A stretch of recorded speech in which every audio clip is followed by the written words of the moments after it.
my heart genuinely breaks for Americans in this case, because at the end of the day, you're caught between such a horrendous decision. It's like, do I continue to prop up a party that shows itself to be woefully inept and unable to govern successfully and accomplish the things that they make huge promises that they're going to do during election time? Or do I allow the other team that is going to just do unfathomable evil and wage war on women, wage war on trans people, wage war on gay people, wage war on queer people, wage war on asexual people? Like, one side is decidedly trying to marginalize and control people, and the other side doesn't have what it takes to stop them. That's the situation you find yourselves in, and that's horrifying and sad, genuinely, at the end of the day.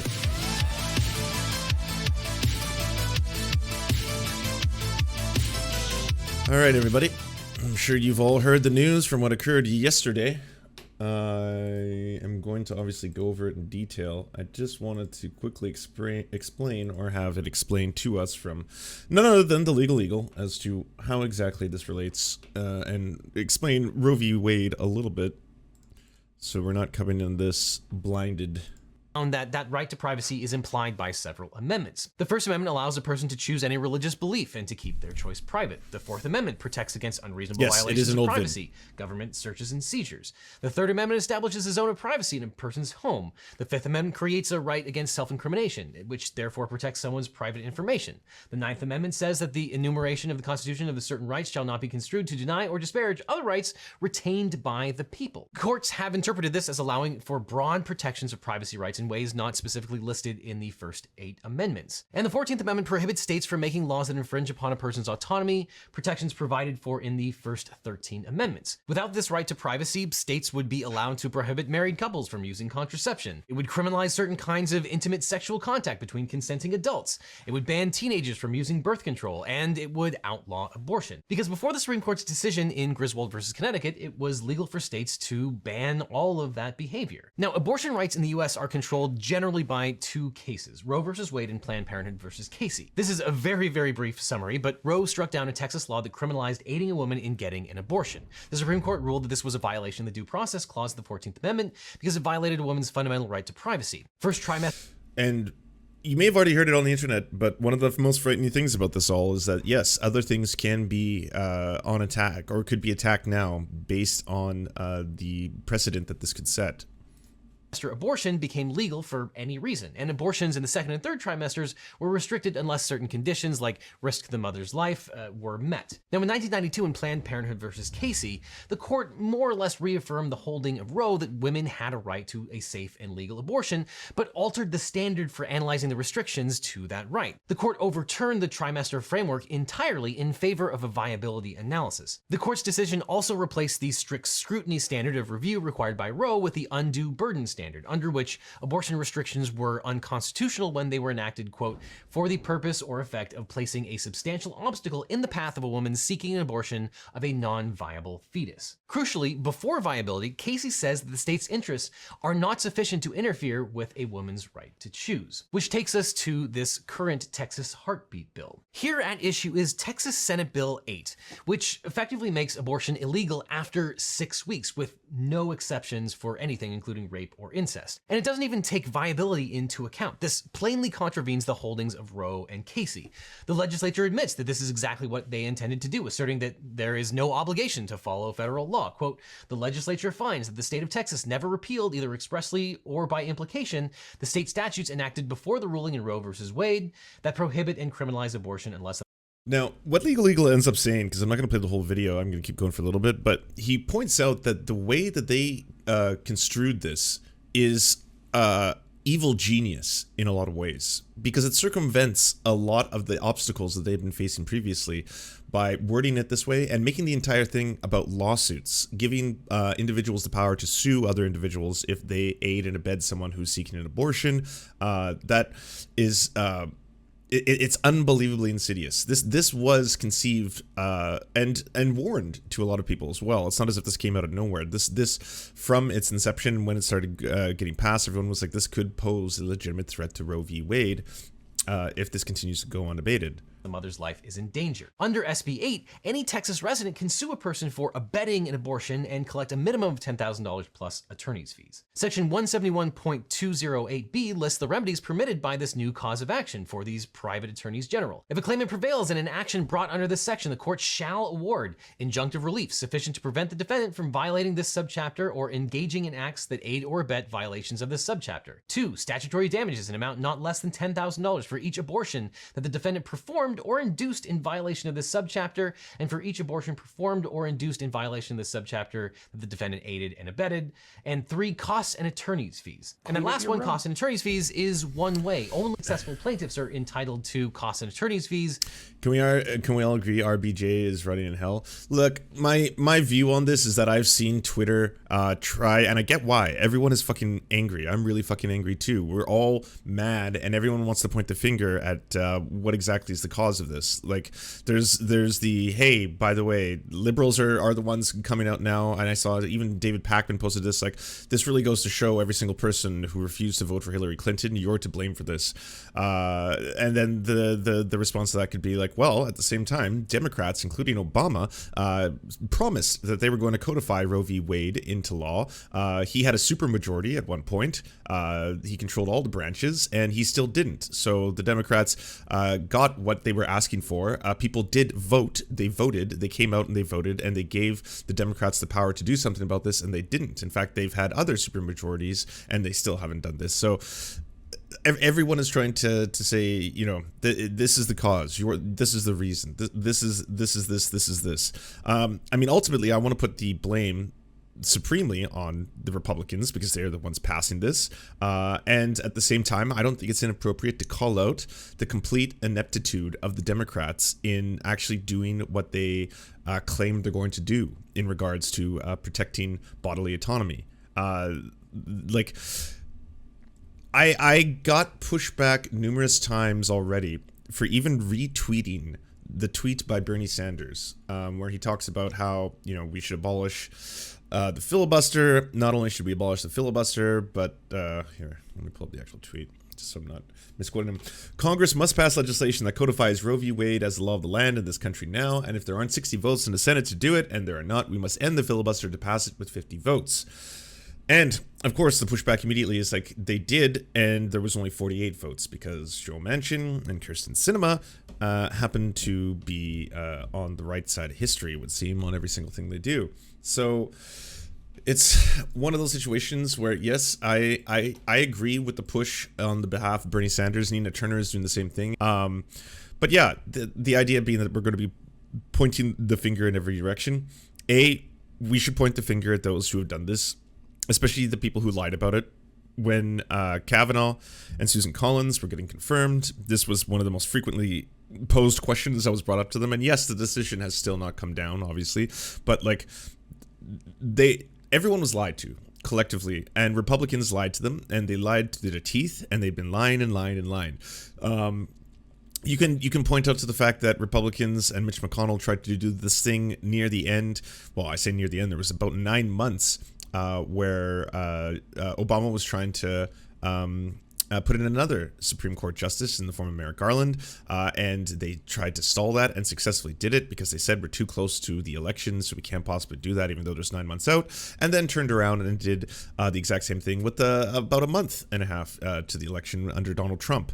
Republicans are ruthless. Absolutely ruthless when it comes to politics. And the thing is, these kind of things that they're trying to push through, anti-trans legislation, controlling women's bodies, all this kind of shit, it is not broadly supported by the vast majority of Americans. They are able to accomplish things like this despite not having the popular opinion of the majority of the country, which is absolutely fucked, but it shows you not only how ruthless they will be, but the lengths to which they'll go in order to accomplish these things.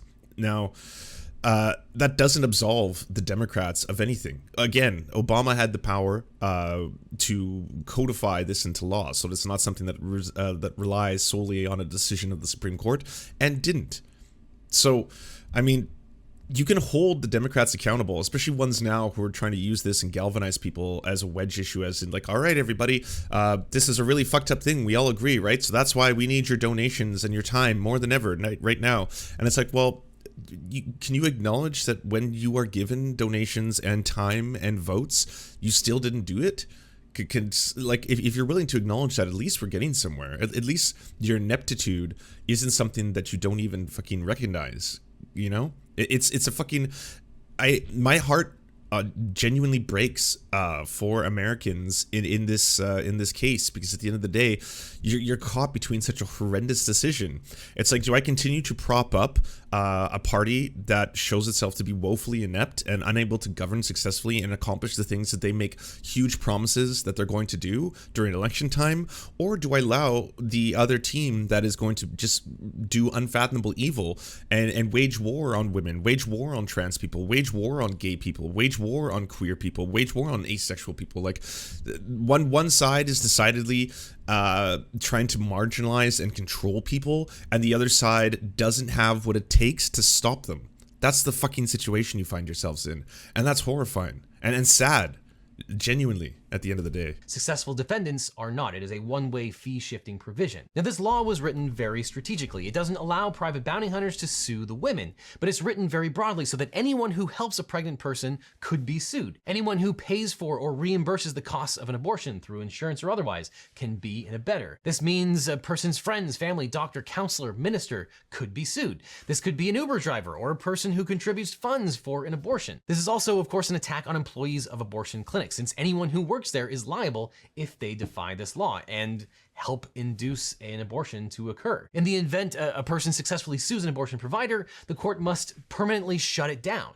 And if the defendant in one of these cases actually prevails, they're not permitted to seek attorney's fees from the other side, only the plaintiffs are. As Justice Sotomayor explained in her dissent, the law, quote, deputizes the state's citizens as bounty hunters, offering them cash prizes for civilly prosecuting their neighbors' medical 2022. procedures. So there are obviously plenty of things about SB 8 that we would ordinarily expect to be struck down in court after a full hearing on the merits of the law. It's clearly in violation of Planned Parenthood versus Casey. But that's not what the Supreme Court... Well, one other thing I want to point out, and I brought this up yesterday when we were talking about the fact that Republicans are actively trying to pass legislation that targets trans kids, and the Democrats are, again, being inept at being able to provide provisions in order to protect them. You can't look at this, especially when it comes to activism or progressivism or even leftism, whatever you want to call it, whatever you're trying to do, where the be-all, end-all starts and ends at the voting booth, where it's like, just vote, and that's it. Like, just vote, period. No, it has to be a part. Think of it as a tool on your set. I can't even think of funny Batman analogies right now.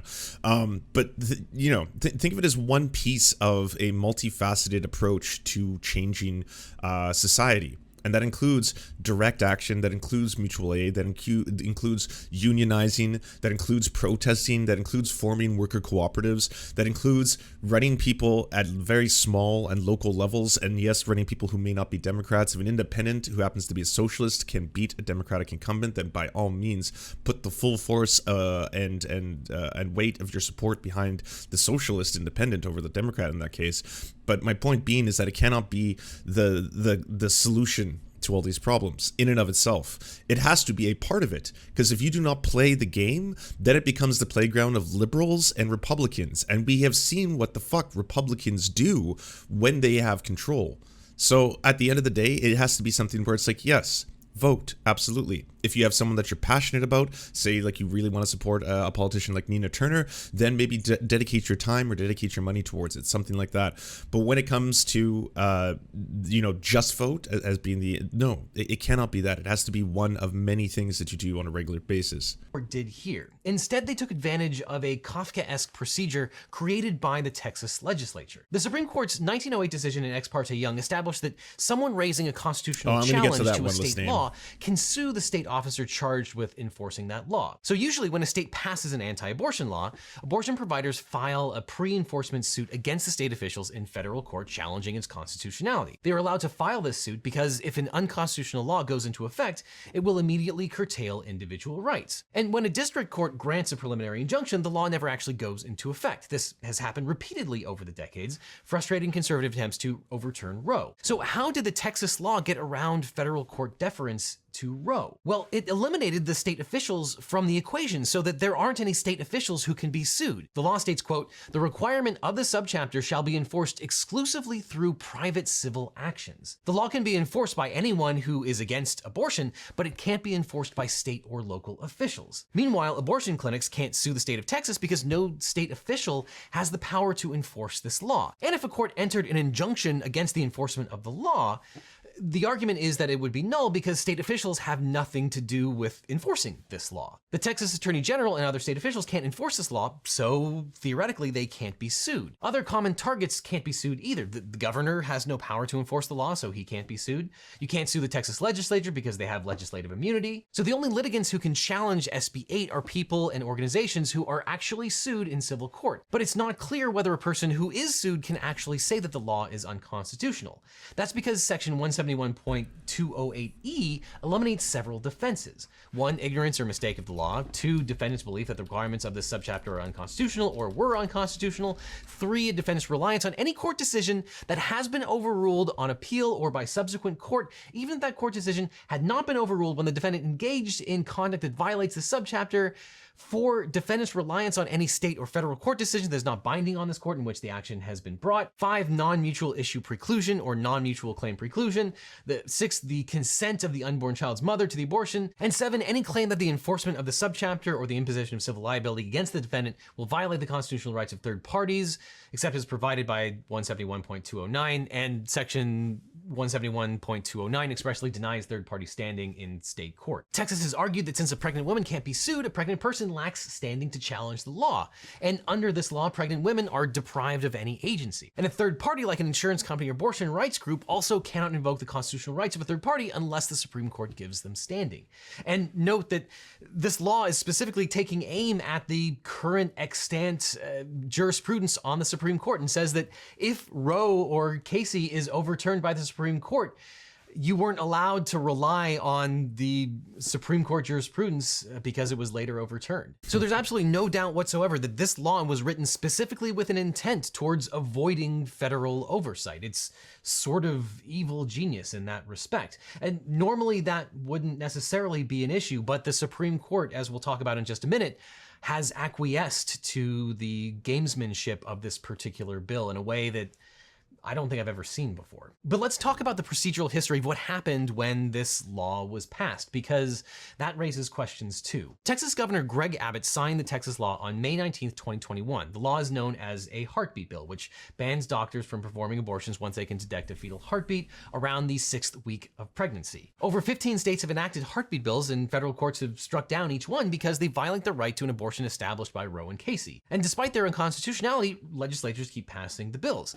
Texas added these unique provisions to the new law, which allow private citizens to collect civil bounties for snitching on anyone that abets an abortion. As an aside, there are many laws like these on the books. They're called private attorney general laws, where someone who isn't personally affected by the law can sue on someone else's behalf if there is indeed a violation of the law. Generally, it has been Democratic legislatures that have passed private attorneys general's law because they allow individuals to enforce the law against generally large corporations. And you often see this in a class context where there's small violations that you aggregate on behalf of a class of people. And often it was generally conservative executives that railed against these particular laws. These were the kinds of things that President Reagan railed against, saying that really the only people that made money were the trial lawyers and that we needed things like tort reform. So if nothing else, it is perhaps ironic that the Texas legislature has adopted this particular tool. Now in July,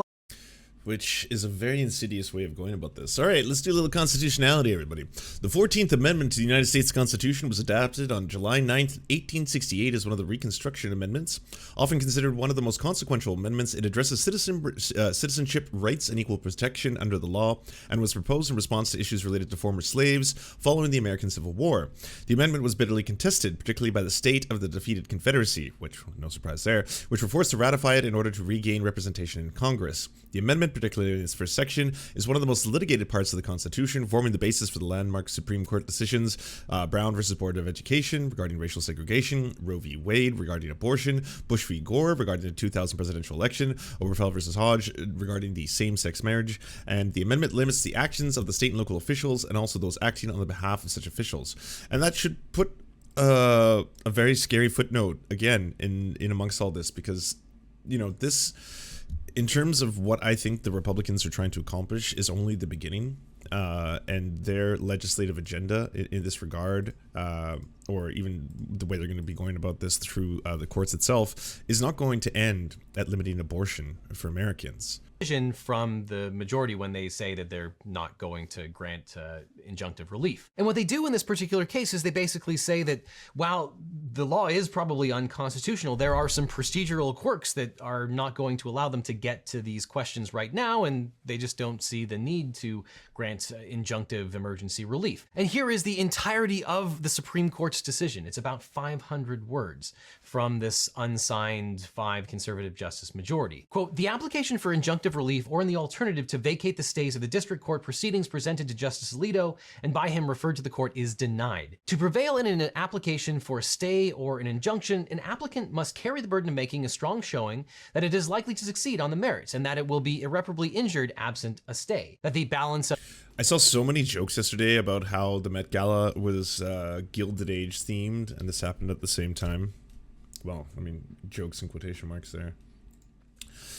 If the Supreme Court overturns Roe v. Wade, as a leaked draft opinion indicates, it will be a crushing blow to the fundamental right of women in the United States to control their own bodies, as well as non-binary and trans men. It is a grim culmination of a crusade by zealots against the will of the majority to risk the health, happiness, and lives of women, an accelerating erosion of the rights and services that have already slashed access to abortion, and many fear that Donald Trump's judicial legacy would be the curtailment of reversal of the 1973 ruling, which effectively legalized abortion nationally. But this text, obtained by Politico and written by Justice Samuel Alito, looks worse than expected. Exonerating Roe v. Wade as egregious wrong from the start, excoriating Roe v. Wade as egregiously wrong from the start, it abandons the issue to the states, nearly half of which have or soon will have laws banning abortion. Such a decision will force women to give birth in a country with high maternal mortality rates, no national paid maternity leave. It will risk lives as they access illegal abortions. It will criminalize the vulnerable and those who try to help them, and even those who have miscarriages. It will push yet more children into poverty. Experts warn that states are likely to pass further restrictions targeting those who travel to obtain abortions or other medication managing their abortions at home. These days, there are new ways for women to obtain abortions, but also new ways to track them and those supporting them. Overturn the 5-decades-old decision could also help pave the way for a nationwide abortion ban. Moreover, it throws into doubt other established rights, such as gay marriage, which is similarly rooted in the right to privacy, though it states that it does not do so, arguing that abortion is a unique issue because it involves the right to life or potential life that is little reassurance. After all, 2 of the justices backing the decision were confirmed after describing Roe v. Wade as settled law. This catastrophic decision, assuming it proceeds, both highlights and solidifies the gulf between different Americas. First, the geographical division between the states that ban abortions, home to the majority of women, and those that do not. Second, the socioeconomic and racial divide between those whose wealth and connections will allow them to access abortion and the rest. Finally, it captures the gulf between the American public opinion and the institutions that are captured by the right to have the Electoral College, the Senate, and Supreme Court are all skewed in favor of Republicans. A poll in January found that only 30% of voters wanted to see Roe v. Wade overturned, 69% were opposed. The move is also strikingly out of step with the rest of the world. With a few exceptions, notably Poland, the trend has been overwhelmingly towards the liberalization of abortion laws, including countries such as Chile and Ireland and Colombia. The UN's Special Rapporteur on the Right to Health, Dr. Teling Mofokeng, has warned that overturning abortion rights would set a dangerous precedent as well as violate international human rights treaties, including the Convention Against Torture. But this decision, of course, can only be fixed at home.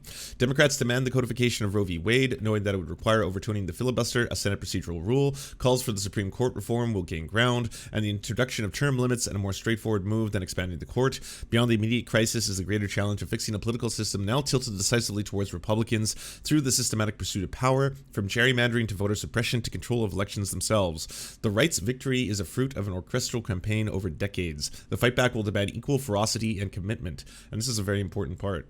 This blow could help yet create some of the momentum required. November's midterms will be the first test. I don't think that should be the first test. I think at this point it should be a combination of, direct action, protesting, and not to mention legitimately discussing why it was completely fine for the Republicans to fire the parliamentarian in 2001. Yeah, if you didn't know that, in 2001, Republicans wanting to push Bush's tax cuts for the wealthy fired the parliamentarian in order to succeed doing that with a 50-vote Senate. And it got, I think, a page 4 or 5 write-up in the New York Times. It was barely a blip. Like, don't get me wrong, if the Democrats did it now, it would be a 24-hour right-wing news cycle against them. No question. And it would be an incredibly angry one. I can already hear the Fox News being like, this is literally authoritarianism. Joe Biden is the new, he's Jitler, the new Hitler, all this kind of stuff, right? Yes, that would all happen. No question. But back in the day, in 2001, when the Republicans did it, it was barely a blip in the New York Times. People, because again, it's like, is the decorum, like, I can understand the argument on the other direction. So if you do that, what's going to prevent the Republicans from then doing it if they have a 50 person majority, well, 50 plus the vice president, they would need that. And my answer to that would be they have done it before in the past, and they did it for fucking Bush tax cuts, of all things. If this is something that Democrats on the other end, when it comes to people's actual bodily autonomy, aren't willing to fight for, then, you know, what does it show you? Like, the ruthlessness of the Republicans has to be pushed up against. And again, it is absolutely ruthless. I'm going to read this about abortion rights. Fox News panel discussion got heat on Tuesday when one of the great guests falsely claimed Democrats are pushing to have abortion beyond the birth of a child. Hey, what up, Jeff? Everyone go check out Jeff's channel. Implications for the midterm elections.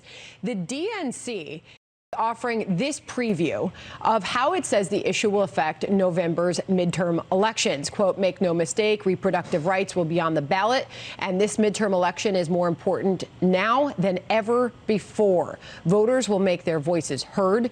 We will fight back with everything we have, and Republicans will have to answer for their party's relentless attacks on Americans' rights. Senate Majority Leader Chuck Schumer echoed those sentiments last hour.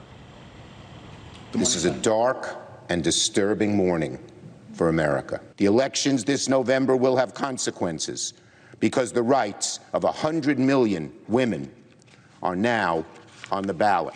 And so, by the way, you can see all the tiers of the way Democrats are responding to this. You've got the corporate Democrats, your Chuck Schumers, your Nancy Pelosi. And Nancy Pelosi, by the way, it's getting incredibly a lot of coverage in lefty Twitter right now about how she's backed anti-abortion candidates before.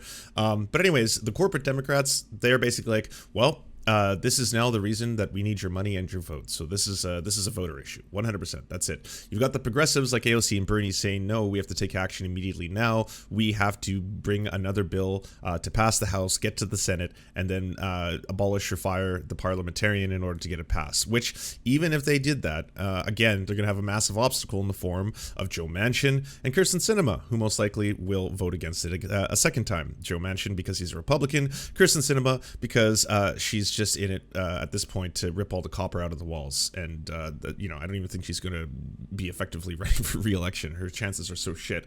And then you have independents like Shama Sawant who are saying that we need direct action now. The time for discussing policy and discussing strategy in terms of voting, this can't wait. This is something that has to be shown and demonstrated on the ground that this is the will of the American people. This is not what they want. This is going to be a draconian move backwards, especially in what is supposed to be the greatest country on the face of the planet, right? The richest country, the greatest country that has ever existed. America, the shining beacon of light and human rights and liberalism, is going to be moving in the opposite direction. A lot of the countries in South and Central America that they love to vilify and talk about how, they're just communist dystopias and stuff like that. To help fight this court's awful decision, I urge every American to make their voices heard this week and this year. Cassie, could I first get your reaction to that? Yeah, I think as a pro-life person, you say, what about the rights of the tens of millions of unborn babies that have been relentlessly under attack?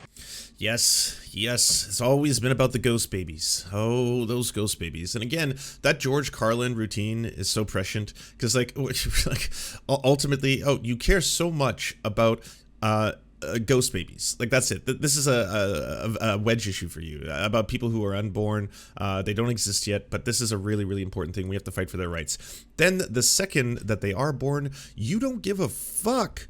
Like, are you going to start talking about better child welfare? Are you going to start talking about better programs to help children, better programs to help people who want to be adopted, adoption programs, stuff like that? Are you going to start opening up the doors and adopting children en masse, you know, for people who had kids and it ultimately didn't result in a situation in which they thought they could take care of them? Is any of that going to happen? Like, George Carlin was so on the mark. It's like they don't legitimately care about from the moment you're born to the moment you're 18, because at 18 you can then become a soldier, and that's it. As if you're a Republican, that's where they view the sanctity of life. By the left for decades now, we are not talking about the same conversation that happened 40 years ago. Today's Democrats. UK fully supports right to safe and legal abortions. This is number 10. Boris Johnson spokesperson says Prime Minister supports women's reproductive rights. Wow. Wow. If you're getting the protoplasmic jellies guy to say that this is not the best path forward, yeah, you better give yourself a shake. Are advocating in many... A conservative on Twitter claimed there's plenty of charity for single moms. Oh, great. Yeah. Just very Christian of you. Cases for the rights to have an abortion beyond the birth of the child. And most Americans would say that's not something... What are you saying out loud? What the fuck is this nonsense? That's murder. You're describing murder, okay? That, yes, if you want to have an abortion for a born person, I don't know how that would like be accomplished, but you're describing murder. That sits well with me. And so for Democrats to go out on the campaign trail, if they want to put all their eggs in this basket and have this conversation about a much more aggressive, to have a much more aggressive conversation about this issue, I think that will be at their own political peril, because it is so far out of step with where most Americans feel on this very sensitive issue. Kevin, you look at the timing of this, right in the middle of this administration not being able to tackle the crisis at the southern border, obviously inflation. We're in the middle of a war with Russia still invading Ukraine. It is a horrific time for so many and on so many fronts in this country right now. But it appears some on the left have chosen to go this route and attempt to ruin the Supreme Court as an institution. This is former Hillary Rodham Clinton Press Secretary Brian Fallon is a brave clerk taking this unprecedented step of leaking a draft opinion to warn the country what's coming in a last-ditch Hail Mary attempt to see if the public response might cause the court to reconsider. A Vox senior correspondent says, seriously, shout out to whoever the hero was within the Supreme Court who said, F it, let's burn this place down. Is this the intention? Like Jeff is pointing out, the conservative position in all this now has moved to, well, we want to be just as outraged as all the liberals are, so we're also going to be outraged. But our outrage is going to be directed towards the leaks and the sanctity of the institution. So at the end of the day, this is what we should really be talking about. How the fuck could this ever happen? Not does this actually concern the rights of human beings in the country. To fire up the base at a very difficult time in President Biden's presidency. Yes, Andrew, it's a good question. That's not my politics. I'm with Senator Durbin on this. I don't condone this leak whatsoever, and there should be an investigation, as I said, by the marshals into this. But to Cassie's point, I don't know of any serious leading Democrat, any real elected Democrat that supports abortion for a baby already delivered. That is extreme. That's murder in this country, and no Democrat supports that. I support fundamental limits on abortion in terms of well, which governor supports actual murder of a child delivered? Governor of Virginia. That was a big scandal you guys tried to push under the rug. Which governor? But so address Ralph Northam. That's not true. That's not true. Okay. Well, there's a radio interview that's actual murder, Cassie. But I mean, I heard it on the Infowars.com, apparently, or something like that. I don't know. Newsmax. They were saying something about how he wanted to do abortion after birth. But listen, I think the president and the vast majority of Americans fundamentally support the Roe decision, 50 years, obviously strong, but also support, to Cassie's point, some fundamental limits on abortion. I fundamentally agree with bans on third trimester abortions, when there is a heartbeat, when the fetus can feel pain. So that's where the majority of Americans are in this country. They support Roe, we've got to leave it there. Some of those limits. We appreciate both of you joining us on the breaking news. Where the majority of today's Democrat Party is. Thank you very much. Oh yeah, what a mic drop. I snuck that one in there. All right, so I'm sure most of you already know this, but Abortion rates don't drop when the procedure is outlawed, but it does make it more dangerous. Though abortion restrictions are incredibly harmful and coercive in the US, they aren't a primary driver in the national decline in pregnancy terminations.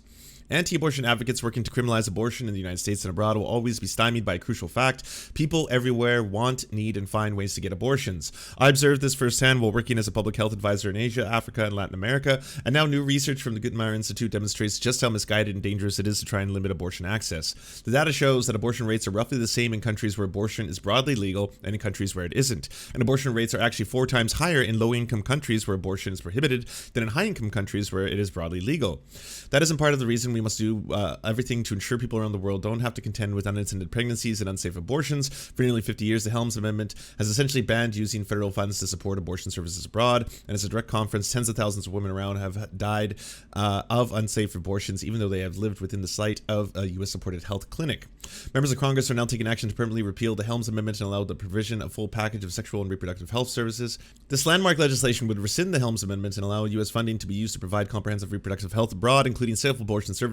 This change is needed urgently because the demand for abortion services is only growing. Where abortion is legally restricted, the proportion of unintended pregnancies ending in abortion has increased by 39% over the past 30 years. The data is clear. Abortion bans are ineffective, harmful, and dangerous. According to data published by the Lancet Global Health by my colleagues, the Guttmacher Institute, an organization that supports abortion rights, every year there are 121 million unintended pregnancies around the world. Of these, 73.3 million, or 61%, end in abortion. To determine these numbers, our researchers developed a statistical model that simultaneously estimates the incidences of unintended pregnancy and abortion. They use thousands of data points on pregnancy intentions and abortion compiled from country-based surveys, official statistics, and published studies. When performed by a trained provider using the method recommended by the World Health Organization, abortion is an overwhelmingly safe medical procedure. Unfortunately, almost half of all abortions, that's 35 million, take place in unsafe conditions, resulting in an estimated 23,000 preventable pregnancy-related deaths every year. Beyond this avoidable loss of life, the social and economic consequences for women, their families, and communities are often severe. Women who pursue abortions where they aren't legal may suffer discrimination by health providers, be stigmatized or harassed by their communities, or face violence by their partners, and these actions have ripple effects on the children and broader families. Countries with restrictive abortion laws also lack access to contraception. The result is that the low-income nations where abortion is restricted have more than 3 times the unintended pregnancy rate as high-income countries where abortion is legal. This is one of the things, by the way, getting down to just the brass tacks, the meat and potatoes, the facts, if you will, about this entire issue. Conservatives are trying to attack bodily autonomy from every side. They're saying we want to limit access to contraception. Okay. So that means that you're okay with abortions. No, we're not okay. We actually despise abortions. We care deeply about ghost babies, so we want to make sure that you're never able to do that either. Okay. We also want to practice abstinent-only sexual education. And it's like, well, statistically, that's shown not to be effective. It doesn't work. So you're basically saying on one end that you cannot have access to contraception. You have to be taught abstinence-only education. You're not allowed to have an abortion. On top of which, if you do have to give birth, it could bankrupt you because you do not have a medical system that is publicly accessible. That is fucked. That is so cruel on so many levels. And the fact that it disproportionately affects women in the country, of course, people are going to be incredibly and utterly perplexed at the horrifying nature of all these choices and decisions. Like, again, I'm sitting here as a Canadian, and my heart breaks for every single American who has to deal with this. And yes, that includes trans men, that includes non-binary individuals. But holy fuck, America. And this American Republicans, this is unbelievably cruel. And yes, it is 100% because they want to control women. They want to control women's sexuality in every way, shape, and form they can. Specifically, more than 218 million women of reproductive age in low and middle income countries who want to avoid pregnancies aren't using modern forms of contraception, and in the lowest income countries, nearly half, 46% of women who don't want to become pregnant don't use modern forms of contraception or are using traditional methods like periodic abstinence or withdrawal, putting them at high risk for unintended pregnancies. And even though abortion restrictions are incredibly harmful and coercive in the United States, they aren't a primary driver in the national decline of abortion rates. According to the most recent national data, the United States now has the lowest abortion rate since Roe v. Wade, but the data shows that births have dropped too, indicating that fewer people are getting pregnant in the United States in the first place. In fact, according to the Guttmacher data, 57% of the U.S. decline in the number of abortions between 2011 and 2017 happened in 18 states, along with Washington, D.C., that did not enact any new abortion restrictions during those years. No matter where in the world they are in place, abortion restrictions are punitive and coercive by design, and they harass, block, and punish people trying to get abortion care, disproportionately weighing in on people who already face systemic barriers. And the most fucked up thing about all this is that it doesn't achieve anything. It just makes it more dangerous. People are still going to try and have abortions. They now have to do it in methods that could pose a great risk to themselves. That's fucked. Absolutely fucked. OcasioCortez says filibuster defender Cinema can take a seat on women's health, hold everyone contributing to this disaster accountable, GOP and Dem obstructionists included. She should be primaried. Representative Alexandra OcasioCortez was amongst those condemning Democratic Senator Kyrsten Sinema on Tuesday, reiterating her defense of the legislative filibuster, a Senate rule that is impeding congressional action on abortion rights as the U.S. Supreme Court's conservative majority appears poised to overturn Roe v. Wade. We could protect Roe tomorrow, but Sinema refuses to act on the filibuster, Ocasio-Cortez tweeted. I wonder if Sinema responded on Twitter, because she gets ratioed on like every single tweet she makes. Until Sinema's position on the filibuster changes, Ocasio-Cortez wrote, she can take a seat on women's access to healthcare. Hold everyone contributing to this disaster accountable, GOP and Dem obstructionists included. She should be primaried. In her statement, Sinema characterized the filibuster as a safeguard against the erosion of women's access to healthcare, pointing to several instances in recent years with the 60-vote threshold preventing the Senate Republicans from pushing through anti-abortion measures. Overturning Roe v. Wade endangers the health and well-being of women in Arizona and across America, Sinema said. I'm a co-sponsor of the Women's Health Protection Act, and I'll continue working with anyone to protect women's ability to make decisions about their futures. Earlier this year, anti-abortion groups ran ads praising Sinema for helping thwart Senate Democrats' attempt at passing a voter rights carve-out for the filibuster. While Senate Majority Leader Chuck Schumer vowed Tuesday to hold another vote on the Women's Health Protection Act in the near future, Democrats don't have the 60 votes needed to make it pass. And again, we're not even talking about Joe Manchin yet. The filibuster can be weakened or abolished with 50 votes plus a tiebreaker from the vice president, but Sinema and Joe Manchin have refused to support changes to the 60-vote rule. Manchin was the only Democrat to join the Senate Republicans in filibustering the Women's Health Protection Act in April. The filibuster is the only protection we have in democracy, Manchin said, an opponent of abortion. It's the only protection we have in democracy. Oh my. Okay, let's get into a little bit of the stuff behind this. So there's conspiracy theories going around right now. Who leaked this? And obviously, I don't want Alex Jones this too much, but I figured we'd have a crumb of it. I clerked at the Supreme Court. Last night, I assumed the liberal clerk leaked the draft opinion overturning Roe. Now, I much more think it's likely leaked by a conservative fanatically committed to every word of Alito's monstrous opinion. Timing. The draft was circulated in February. If a liberal was mad about it, why wait until April to send it to Politico? The op will be out in June. What are the benefits of releasing it early? And a big downside, the focus on the leak itself instead of the opinion. If you work inside the court, you know what the most concrete impact of the leak is to lock in the opinion essentially as is. Any edits at this point reveal jockeying between justices, undermine the majority and the court itself, embarrassing to the majority. Liberals have lived for years trying to eke out a sentence here or there in SCOTUS opinions to make conservative decisions less terrible. Why leak something and undermine that whole strategy? Far and away, the most likely impact of the leaked draft is that the locks in 5 votes for this opinion, essentially without edits. Who would want that? So this is about an extreme as opinion as you can have about overturning Roe. It talks about fetuses being people as a matter of ancient law, teeing up the idea that fetuses are constitutionally protected, no abortion anywhere as a matter of con law, and its arguments undermine all of SCOTUS's gay rights and contraceptive decisions.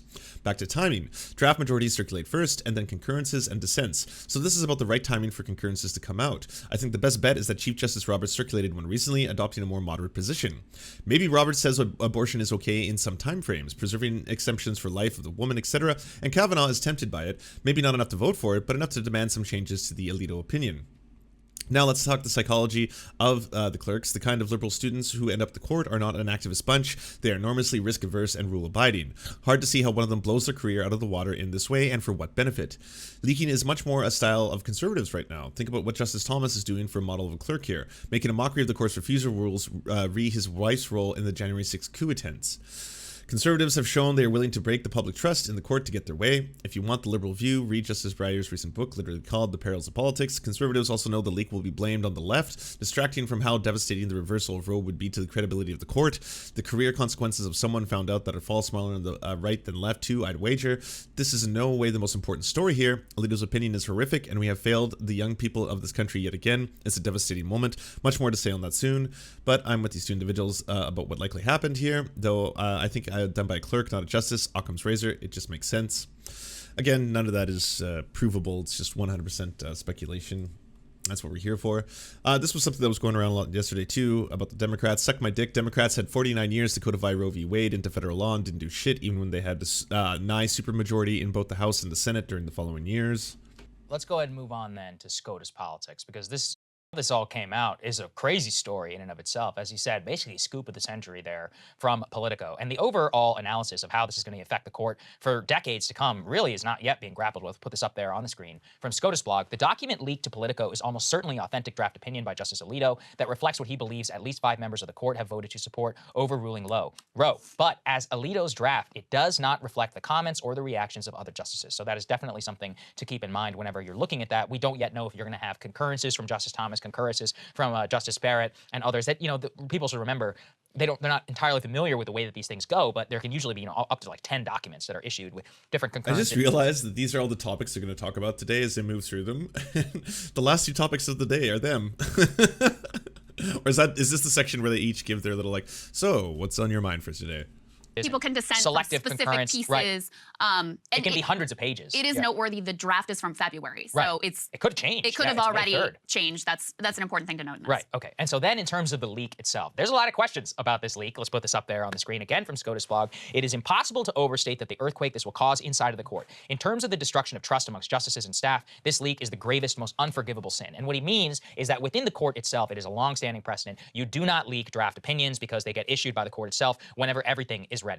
Because it is literally the law of the land. It can change markets. It can change the country. Obviously, this one is going to impact our politics dramatically. And so, as I understand it, having spoken now to some people who were on SCOTUS or familiar with the process for clerking, this is the cardinal sin. You are never allowed to leak, not only to reporters, but a draft opinion itself being circulated is that is a whole other realm. Now, we don't know the circumstances under which this was leaked, and I do think it is worth kind of understanding who the people who brought this to light are. So, the 2 reporters who published this at Politico, Josh Gernstein and Alex Ward. So what's interesting about the 2 of them, because I actually knew Alex back in my Pentagon days, he is a national security reporter who used to work at Vox. Josh Gernstein is a legal expert. You and I are probably most familiar with him for his reporting on the FBI. So it's not that he's more familiar, again, with national security law. There are a lot of questions right now as to why exactly the person who broke the people who broke probably the biggest...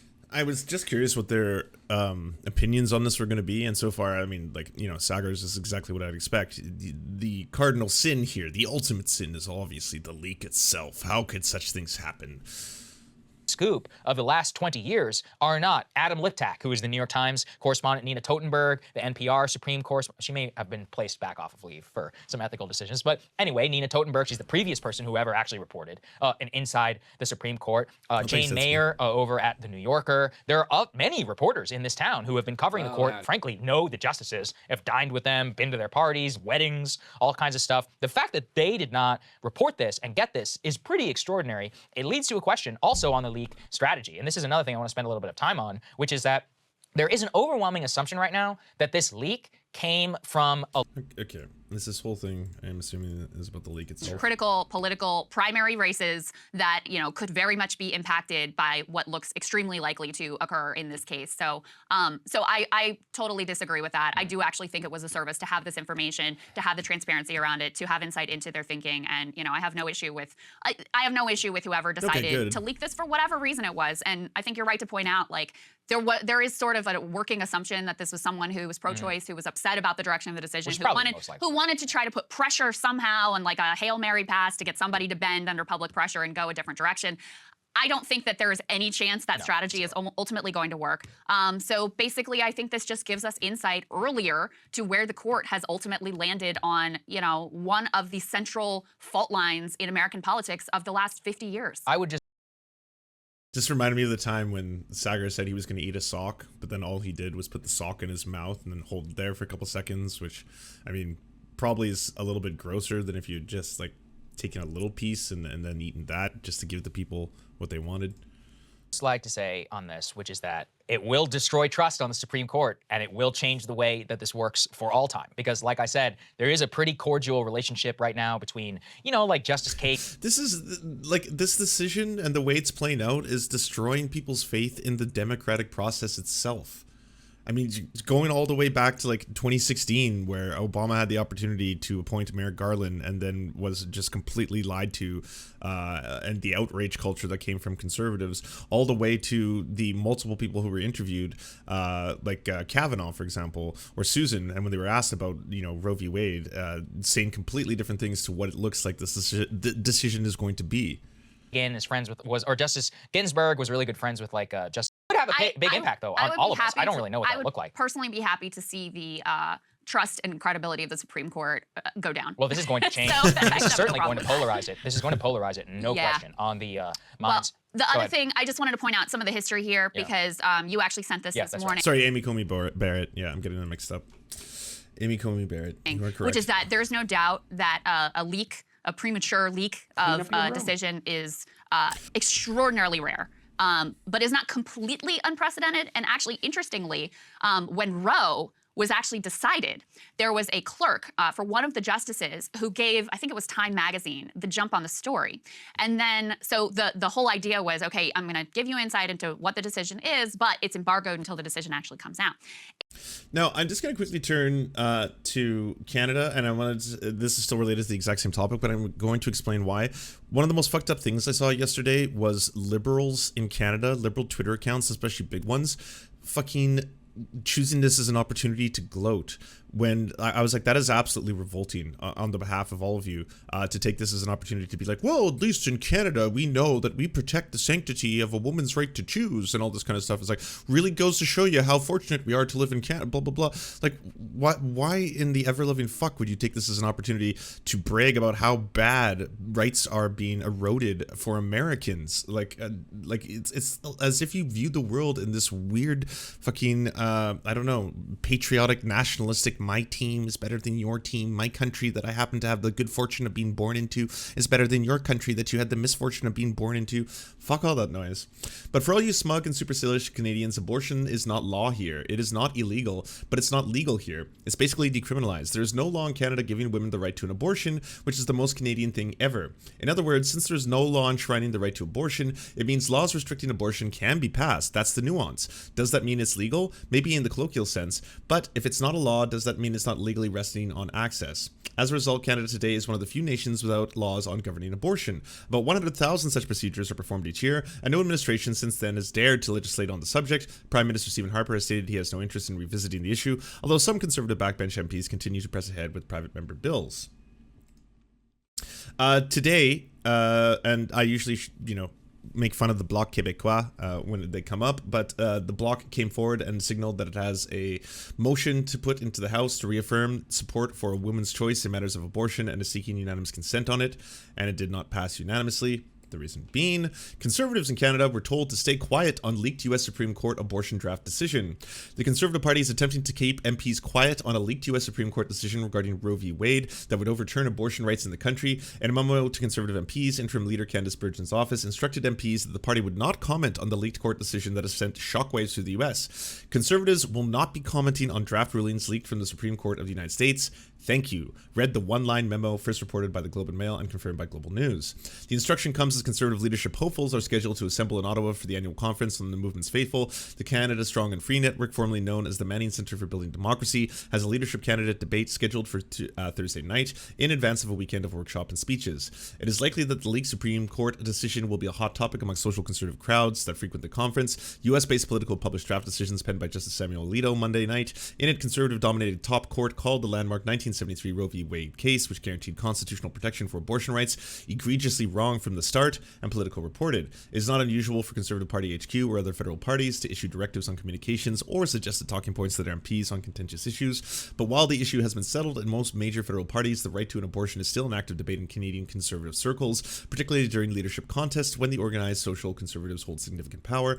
And once again, it's one of those things where, hey, Canada, you want to posture that you're some kind of sockdem utopia anytime America does something fucked up, when really sometimes it seems like you're just 5 years behind trying to enact and or do what America does. I mean, you think that I'm making that up, but in 2016, the same thing was happening. As soon as Donald Trump was elected into power, or sorry, not in 2016, but as soon as Donald Trump was elected into power, Canadians overwhelmingly were like, oh, well, thank God we live in this liberal bastion. We have Justin Trudeau and we don't have to worry about that kind of stuff. And look, not like 5 years later, where we now have a far-right conservative party and the politics of Donald Trump are starting to dominate the conservative party's politics here. Pierre Poilievre is taking a lot of things from the Trump playbook, going for economic populism while also trying to enact hardcore social conservatism. This is basically Trump 101 being recreated here. So everyone loves to talk and posture in Canada about how this is a bastion of liberalism and all this kind of stuff. And then meanwhile, you're only a couple years away sometimes from emulating what is going on in the US. He also suggested that any conservative support for restricting access to abortions would be used as a sledgehammer against the party by both the Liberals and the NDP. The Liberals in particular have often raised concerns about social conservatism and its influence on conservative leaders. In a statement Tuesday afternoon, Prime Minister Justin Trudeau said his party will never back down from protecting and promoting women's rights in Canada and around the world. The right to choose is a women's rights and a woman right alone. Every woman in Canada should have a right to safe and legal abortion. Global News requested comment from Pierre Poilievre, the apparent frontrunner to lead the party into the next election, on his reaction to the leaked draft decision. A spokesperson for Poilievre did not immediately respond to the request. Conservative MP and leadership candidate Leslie Lewis, who's on the social conservative standard bearer in the 2020 leadership contest, finishing third, said she has been explicit about her pro-life agenda. Dr. Lewis will not be commenting on the leaked Supreme Court documents as it is not a final decision. He added that there is no hidden agenda approach to these sensitive but important topics, including increasing funding for pregnancy centers and criminalizing coerced abortions. In a statement, Burgeon's office said it would be inappropriate for the party to comment on the matters before the U.S. court. When it comes to the debate in Canada, Conservatives' position remains what it has been since the Harper government. Access to abortion was not restricted under Prime Minister Stephen Harper, and the Conservative Party will not introduce legislation to reopen that debate. That's at least a little bit reassuring, I guess, as far as things go. Do you enjoy the Serfs but prefer not to have to use your eyeballs? Many are saying this. Well, we've got the solution for you. It's the Serf Times in podcast form, available on most major podcasting networks now. If you enjoy it, please consider leaving a good review and feedback because it really helps the show out, apparently, and it's free, just like the podcast. To our gods, Xander Corvus and Peyton L. Just, we are prepared to embark on a mighty jihad in your name. To our monarch, Tom Spiker, we are but your humble jester, attempting in vain to get you to laugh. To our valiant knights of the Round Table, Benji Arnie, Tech Tink, Scary Earth Human, Tony, DM Rivera, Resident Scarecrow, Sir Nickus, Mayred, Cheryl Alvarez, Ruby Kelly, Brandon, Words Greenwood. It doesn't matter what I believe, it only matters what I can prove. Egbert Celine, Matthew Scarborough, Stellar Vision, Ariane McCarthy, Daniel Sutton, Coulter Smith, Jenna Tao, Quiet 185, Anna Loves Riley, Omni, Riley and Anna, Poodlehawk, The Tim Caucus, Multimondi, Trevbot, EXE, Brian Ephraim, Lemmy 101, Anthropophojak, Saren 42, Catherine, Ramon Acosta, Incosin, Agent NDN, Violent Orchard, Political Puppy, La Media Panza, Zach Christensen, Todd Buckingham, and Todd Lajeunesse. We raise our mugs and salute our brave heroes off to another glorious conquest.